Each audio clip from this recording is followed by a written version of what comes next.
what you like doing than a long life spent in a miserable way.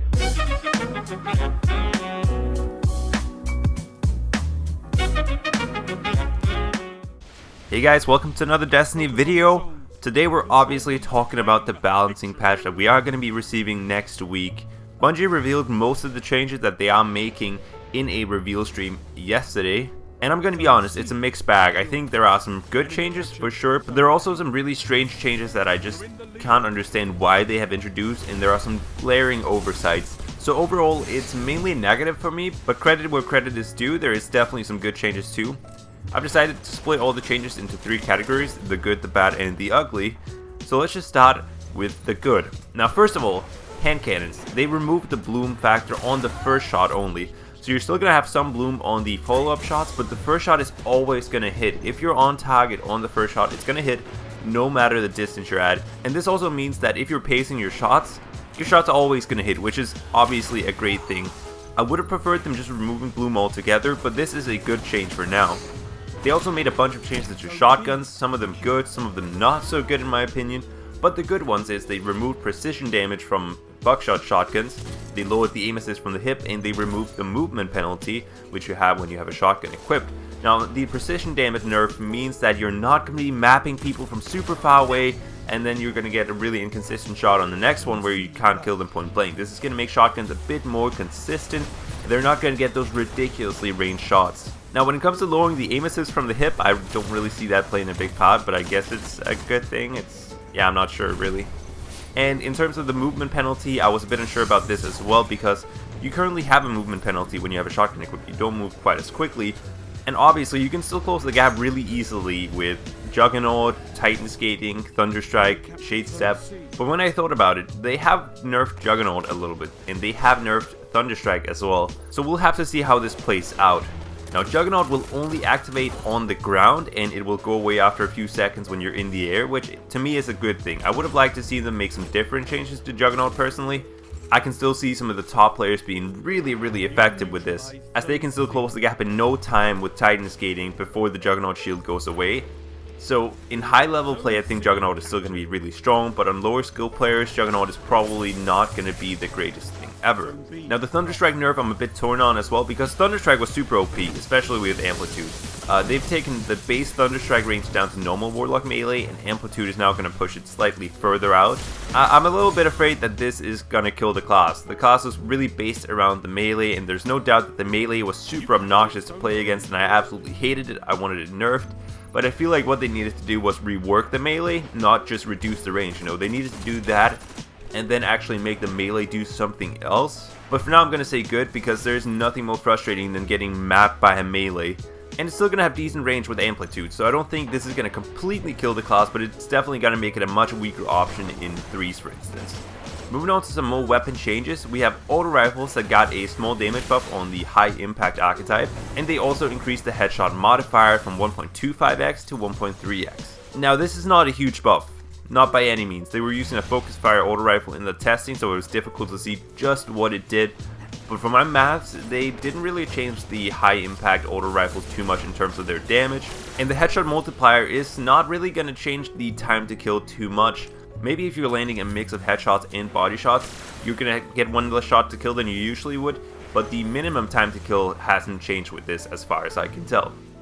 They also increased the fire rate on low impact pulses. We're talking Spare Change archetype, we're talking Parthian Shot, and they lowered the flinch factor. Now, the increased fire rate is super minor.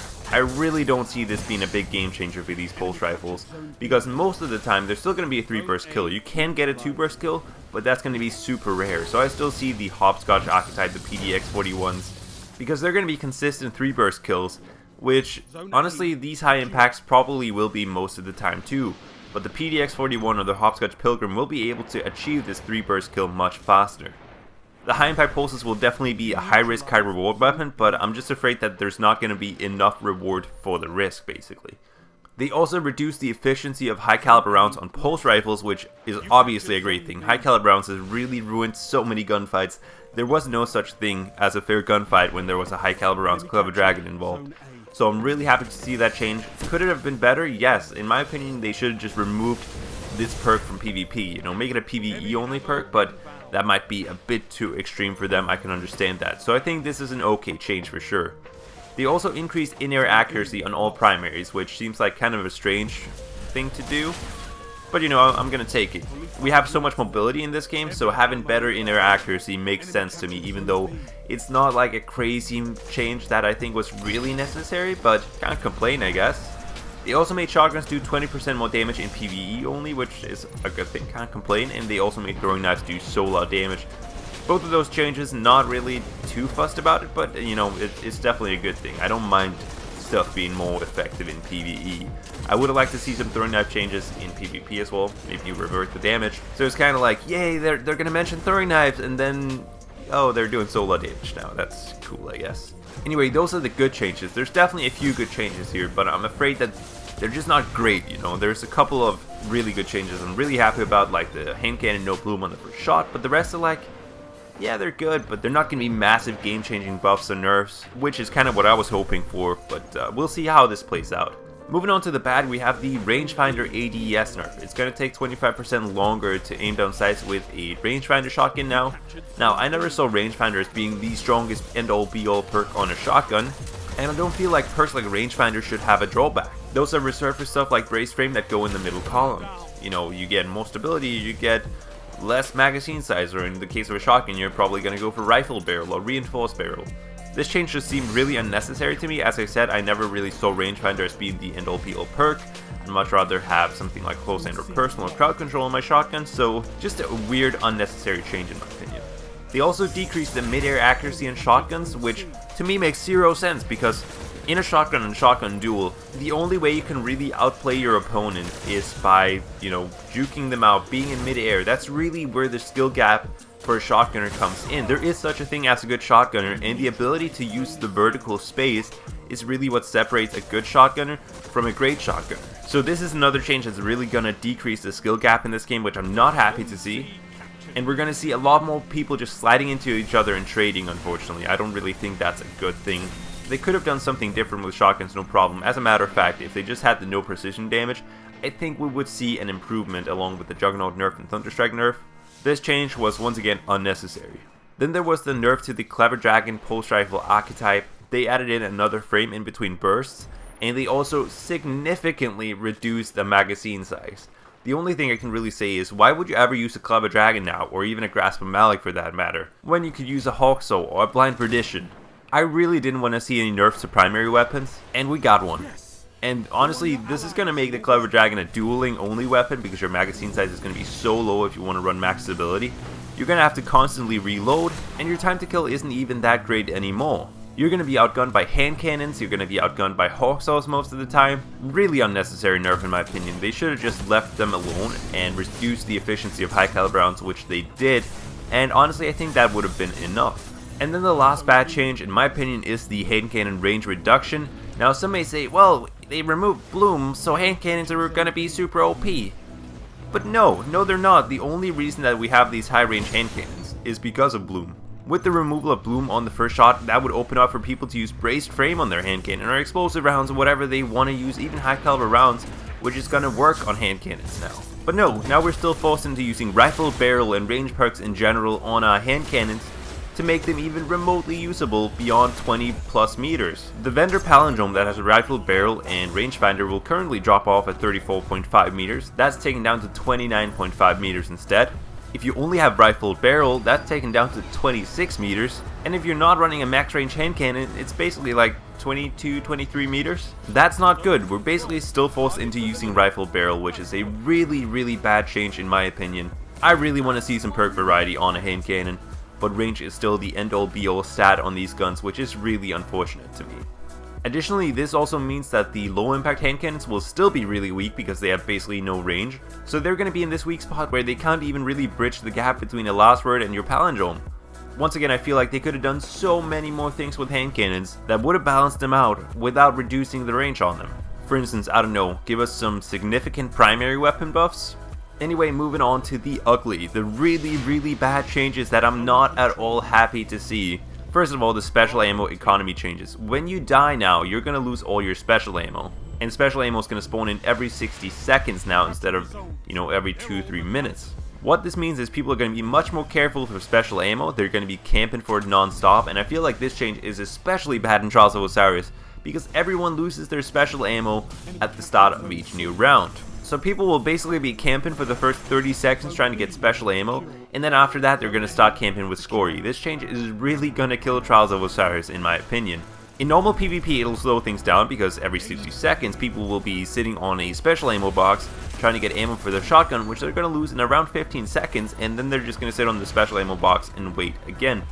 Another major thing is, we might actually see No Land Beyond Sidearm become the meta loadout now, because you're always going to have sniper ammo, and you're always going to spawn in with sidearm ammo. This is yet another change that's kind of designed to give us a primary weapon meta, but it's really just going to make more people gravitate towards primary special weapons like the No Land Beyond and the Universal Remote, as well as sidearms. If Bungie wants us to have a proper primary weapon meta, they need to buff the primaries and not take away special ammo. Because we still have options to use special ammo in our freaking primary slot, it's just not gonna work, Bungie. As I said, this change will really impact Trials of Osiris negatively, and I even think it's gonna impact the normal Crucible negatively because people are gonna be camping for special ammo. It's really going to take away from objective game modes as well because people are going to be more concerned about getting their special ammo than actually capping an objective. Then there's the Hungering Blade nerf. You get a small portion of your health back immediately when getting a kill with Blade Dancer if you have Hungering Blade now instead of having health regeneration. So this is basically a nerf to one of the weaker supers already.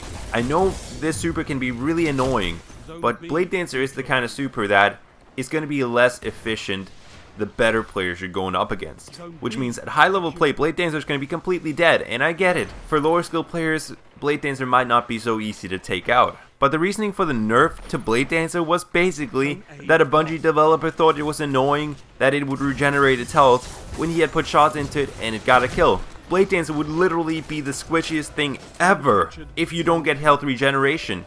If you're in the middle of 3 opponents right now that are trying to shotgun you, you are gonna die. Because one of them gets a lot of damage on you, you only get a little bit of health back, and the next one's just gonna one-shot you. If you're getting team fired, you're gonna die. If you're on a one-on-one, you're not gonna get health regeneration, leaving you weak for the next one-on-one. You're gonna die. This change grinds my gear for so many reasons. As I said, it's already one of the weaker supers. It's near useless against really good players, and they just reduced its survivability because a Bungie dev thought it was annoying. And I'm not even gonna lie, I feel like this is another change in a long line of changes that have happened because Bungie devs didn't like this or didn't like that, but the community has a completely different view on the game. And I get that not everyone can be a PvP pro, and that to a lower skill player, Blade Dancer can be annoying, but it's not OP. There's a difference between OP and annoying. Anyway, I'm ranting, so let's just get on with it. No Scory nerf. What the heck, Bungie? Okay, we're back to ranting. No, we didn't nerf Scories. Leave artifacts alone. That is literally what they said about Scory. This is a problem that the entire community has been talking about for like the last 5 months. And they just brush over it. They say, nah, we didn't change that. And then one of the devs once again says, nah, leave artifacts alone. That comes off to me as if they didn't change it because they like this strategy. Even though it clearly breaks the balance of Trials of Osiris. The entire community has been asking for a nerf to this. But they didn't nerf this. But you know, Hungering Blade, which no one wanted nerfed, just got nerfed. Kind of unhappy about that. And then the last ugly thing for me is that there's no sniper changes. Do they think snipers are okay right now? Because they're not. They get flinched into oblivion, they have horrible handling. You're basically forced to sit in the back of the map now, especially now that you lose all your special ammo. So if you want to be even remotely aggressive, chances are you're just going to lose your special ammo, and you're going to be without it for the rest of the game. Additionally, you know, your primaries that you would use with the sniper have no range now, literally no versatility. So I feel like even without changing snipers, they have nerfed them into the ground with this update as if they weren't already weak enough. Snipers really needed some love and they didn't get it. It's super frustrating to see. And I know people might be thinking you're biased towards snipers. I'm really not though. I use pretty much all weapons in this game, including shotguns and fusion rifles. I want all the weapons to be viable choices, and right now, sniper rifles aren't really viable choices. Especially once again at high level PvP. If you try and go into sweats with a sniper right now, you're not going to have a good time, and it's going to be even worse after the patch. There were a few other omissions that kinda annoyed me, I'm not gonna lie, but I'm not gonna mention them in this video. It's not really that big of a deal to me as compared to the lack of a score change or the lack of a sniper change. So those are my thoughts about the update. I know I started ranting towards the end, I'm so sorry about that, but I was really getting my hopes up for this update. They've been working on it for so long. Cosmo acknowledged that we wanted primary buffs a couple months back, so I thought we were really gonna see some game-changing things here, and we just didn't really. As a matter of fact, I feel like the playlist I play the most, Trials of Osiris, is really gonna get a lot worse, to be honest, because of these changes. I thought that the Clever Dragon Matador meta was the worst one ever, but I may have just been proven wrong. We'll have to see how it plays out. Hopefully it plays out better than it looks on paper. Anyway, let me know what you guys thought about these changes in the comment section below. Hope you enjoyed the video in spite of my ranting, and I will catch you guys on my next video.